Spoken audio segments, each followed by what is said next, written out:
बचन बाबूजी महाराज भाग चौथा वचन नंबर 60। आगरा 11 दिसंबर सन 1940। सत्य देश की रचना कर्म रहित है। प्रथम कर्म का ज़हूर उस जगह से हुआ जहां बहिर्मुखता पैदा हुई। कर्म दो प्रकार के हैं, रचना के कर्म और जीव के कर्म। रचना करने वाली धार के साथ वे सुरतें आईं जिन पर कर्मों की सूक्ष्म रेखाएं थीं। इस संसार में आकर उन रेखाओं का विस्तार हुआ। अपनी अपनी चाह और आस के अनुसार जीव को बास मिलता है। सुरत सहज जल कमल में आकर ठेका लेती है और जब पैदाइश का वक्त आता है सुरत दोनों आंखों के मध्य में तीसरे तिल पर आकर बैठती है। जैसे बाल अवस्था में स्वभाव भोला होता है, चाहे कितने भी पाप कर्म बच्चों में छिपे हुए हों, इसी तरह सतयुग में जो रचना की बाल अवस्था थी, जीव भोले थे, मगर उनके अंदर पाप कर्म की शक्ति दबी हुई थी, जो त्रेता, द्वापर और कलयुग में जोर के साथ जाहिर हुई।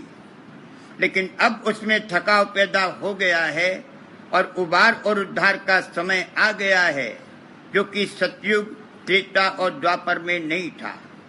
इसलिए कलयुग में राधा समित जाल ने अवतार लिया। उनकी शरण लेना और गुनाहों को बख्शवाना ही परम परमार्थ है। कर्म दो प्रकार के हैं, एक रचना के कर्म जिनको आदि कर्म कहते हैं और दूसरे व्यक्तिगत जीव के कर्म। एक ब्रह्मांडी मन के कर्म हैं और दूसरे पिंडी मन और जीव के कर्म हैं। जो रचना केवल आंतरिक प्रेम आकर्षण से हुई, उसमें मुखालिफत और जड़ता बिल्कुल नहीं है। वो कर्म रहित देश है, यानी वहां कर्म नहीं है। वो रचना नीचे से ऊपर खिंचकर हुई। जहां से जड़ता और मुखालिफत पैदा हुई, वहां प्रथम कर्म का ज़हूर हुआ और वो रचना का आदि कर्म है। यह रचना ऊपर से नीचे धार उतरकर और बीज डालकर हुई और यहीं से जोनीबास है। योगेश्वर ज्ञानियों ने जोनीबास नीचे माना, ब्रह्मांड में उन्होंने जोनीबास नहीं बतलाया है, मगर संतों के अनुसार वहीं से जोनीबास शुरू हो गया जहां से प्रथम बहिर्मुख शक्ति उत्पन्न हुई और नीचे धार उतरी। ऊपर से धार उतरकर आवे और योनि उसे ग्रहण करे, तब रचना हो। इस प्रकार से ब्रह्मांड और पिंड की रचना हुई जो भ्रष्ट है। संत देश के नीचे जहां से प्रथम बहिर्मुख शक्ति की धार निकली, वहां उसका बहुत शुद्ध और निर्मल रूप है। जिस कदर नीचे उतार होता गया, जड़ता और मुखालिफत और जितनी खराबियां हैं बढ़ती गई, मगर बुराई और खराबी का बीज वहीं से पैदा हो गया जहां से प्रथम बहिर्मुख शक्ति की धार निकली, यानी महाकाल और आज्ञा प्रकट हुए। सत्य देश के नीचे की रचना से ताल्लुक रखने वाले मत और मजहबों के आचार्य जिस देश से आए, वहां उन्होंने उससे नीचे की रचना करने वाली धार को देखकर कहा कि सबकी पाप से उत्पत्ति हो रही है। बाइबल में कहा है बोर्न इन सिन। हिंदू शास्त्रों में कहा है पापो हम पाप कर्म पापात्मा पाप संभवा त्राई महम पुंडरीकाक्ष सर्वपाप हरो हरि। मैं पाप रूप हूँ, पापों का करने वाला हूँ, पापी आत्मा वाला हूँ और पाप से पैदा हूँ। हे कमल जैसी आंख वाले, सब पापों के दूर करने वाले भगवान, आप मेरी रक्षा करें। जहां से महाकाल और आज्ञा की उत्पत्ति हुई, वहां के लिए संतों ने इस प्रकार कहा है, हंसन मन अचरज भया कहा करे विस्तार, पुरुष सेव नित्य ही करे मन कुछ और रही धार। धारा वह बढ़ती चली, कला न रोकी ताहे। पुरुष मौज ऐसी हुई, बोली कला बनाए। रचना रचूं और मैं न्यारी, यह रचना मोहे लगे न प्यारी।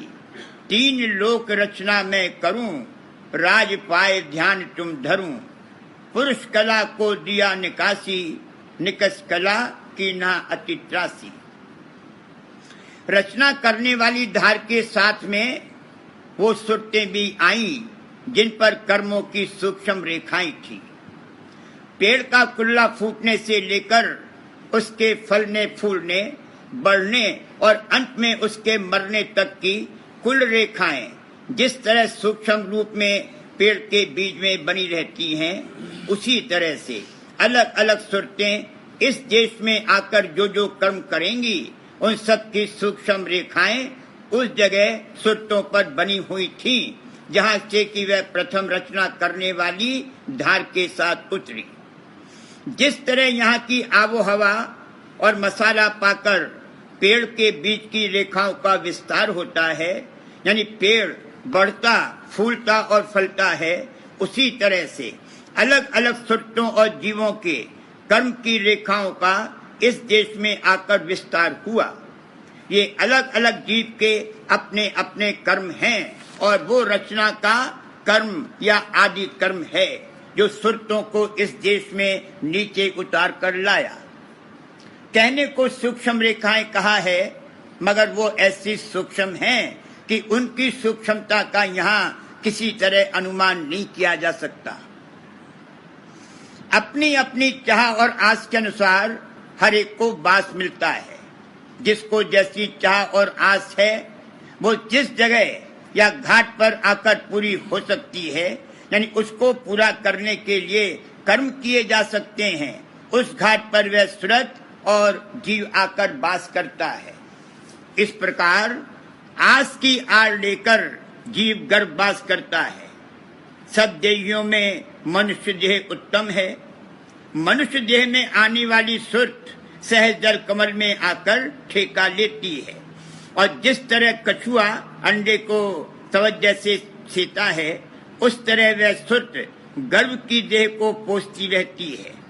जब गर्भ में देह बनकर तैयार हो जाती है और पैदाइश का वक्त आता है, उस वक्त वो सुरत दोनों आंखों के मध्य में तीसरे तिल पर आकर बैठती है।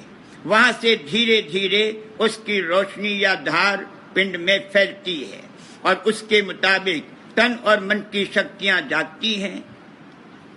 उम्मन कुल ताकतें जिस्मानी व नफ्सानी जागने में 25 वर्ष लग जाते हैं और तब उसको जवान कहते हैं। क्योंकि बाल अवस्था में मुख्य करके सुरत की बैठक तीसरे तिल पर रहती है, इसलिए सब बालक स्वभाव से ही भोले और बेगुनाह होते हैं। गैर आदमी का बच्चा भी प्यारा लगता है, चाहे कोई आगे चलकर महादुष्ट कुकर्मी और पापी निकले, मगर बाल अवस्था में वो भोला और निर्दोष और बच्चों की तरह ही सबको प्यारा लगता है। उसके अंदर में वो कर्म की रेखाएं मौजूद हैं जो आगे चलकर उससे पाप कर्म कराएंगी, मगर बाल अवस्था में जबकि उनका विस्तार नहीं हुआ है, वो बेगुनाह मालूम होता है। इसी तरह से सतयुग रचना की बाल अवस्था थी। उस समय के जीव बड़े सतोगुनी व नेक चलन थे। उनसे उम्मन पाप कर्म और गुनाह नहीं बनते थे, मगर उनके अंदर वो शक्ति दबी हुई पड़ी थी जिसने त्रेता, द्वापर और अब कलयुग में अपना बड़े जोर शोर से इजहार किया। उस समय के जीव बेशक जाहिरा बेगुनाह थे, मगर उनके अंदर गुनाहों का सोच और खजाना रखा हुआ था, जिसका विस्तार जैसे जैसे वक्त गुजरता गया हुआ और अब इस समय में घोर कलयुग का प्रभाव दिखलाई देता है। लेकिन कलयुग में जीवों की अवस्था देखने में वो बड़ी ही निकृष्ट और खराब है, मगर चूंकि सतयुग त्रेता द्वापर में कर्म की रेखाओं का विस्तार होकर अब उनमें थकाव पैदा हो गया है, यानी जीव विस्तार से निस्तार की सीढ़ी पर आ गए हैं, इसलिए उनका उबार और उद्धार होगा। बरक इसके सतयुग में जीव विस्तार की सीढ़ी पर थे, इसलिए उनका उबार और उद्धार नहीं हुआ। यही वजह है कि जीवों का पूर्ण और सच्चा उद्धार करने के लिए कलयुग में, जो कि जाहिरा बड़ा ही खराब समय है, प्रगट रूप से संतों ने और इस वक्त राधा स्वामी जाल ने चरण पधारे और सतयुग, त्रेता और द्वापर युग में नहीं आए।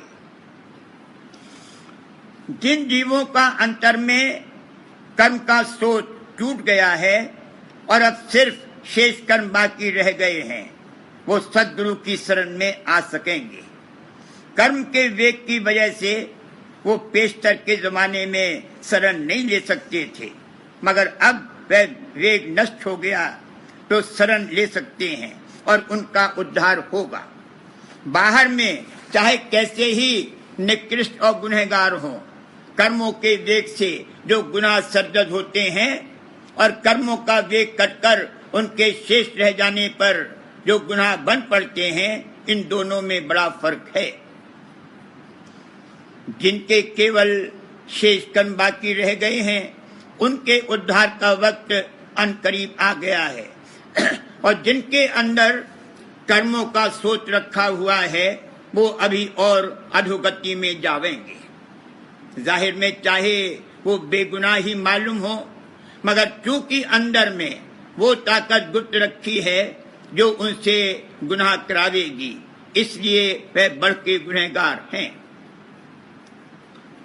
स्वामी जी महाराज ने फरमाया है कि जिनको वक्त के गुरु की शरण प्राप्त है, उनके सब गुनाह माफ हो जावेंगे, और जिनको शरण नहीं प्राप्त है, वो चाहे बेगुनाह हो, बढ़ के गुनहगारों में गिने जावेंगे। शरण की ऐसी महिमा है कि गुनाह करने से पहले माफी आ जावेगी, बल्कि माफी एहसानमंद है कि हमको अपना काम करने का मौका मिला। मुर्ग तवा अंदर हवाए, मासियत नक्शुदा बाल, अफ्तो शाहीन रहमत बरा अंताक्षता। दिल के मुर्गे ने गुनाह करने के लिए पर भी न खोले थे और न फैलाए थे कि रहम और माफी के बाज ने आकर उनको झपट लिया। बा जुर्मे की बर अफू मिन्नत निहाद, बा अफुए की रूहे गुनाह बोसा दात। बलिहारी उस जुर्म की कि जिसने माफी पर एहसान रखा, और बलिहारी उस माफी की जिसने गुनाह को बोसा दिया।